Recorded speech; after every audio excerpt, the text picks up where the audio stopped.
High court judicial complex हंगामा आराई मुकदमा chairman PTI Imran Khan को दहशतगर्दी मुकदमात में शामिल तफ्तीश होने के लिए तलबी के नोटिस जारी। इमरान खान को 10 और 11 मई को तलब कर लिया गया। नोटिस में कहा गया है कि सेंट्रल पुलिस ऑफिस इस्लामाबाद में पेश होकर अपना बयान रिकॉर्ड करवाएं।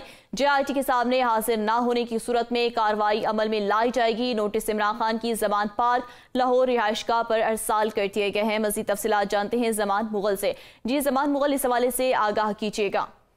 जी बिल्कुल, इस्लामाबाद पुलिस की तरफ से चेयरमैन पीटीआई इमरान खान के खिलाफ जितने मुकदमात इस्लामाबाद में दर्ज किए गए थे उनमें से 4 मुकदमात के हवाले से नोटिस जारी किए गए हैं और नोटिस में इमरान खान को 10 और 11 को तलब किया गया है। वाज़ेह रहे कि गुज़श्ता समाअत पर chief justice Islamabad high court की अदालत में जब ये मामला आया था तो सरकारी वकील ने कहा था कि इमरान खान बारहा रिलीफ ले चुके हैं लेकिन अभी तक वो शामिल तफ्तीश नहीं हुए, जिस पर अदालत ने कहा था कि इमरान खान अभी मौजूद हैं और उनके वकील को कहा था कि आप अभी इन्हें कहें कि वो शामिल तफ्तीश हो जाएं, जिस पर उन्होंने कहा हमारे पास इनके बयानात मौजूद हैं, हम इनको जमा करवा देते हैं। Chief justice Islamabad high court ने कहा था कि बयानात नहीं देने, ये सेकुलर स्टाइल निज़ाम नहीं चलेगा, बल्कि जिस तरह शामिल तफ्तीश हुआ जाता है वो तरीकाकार इख्तियार करना होगा।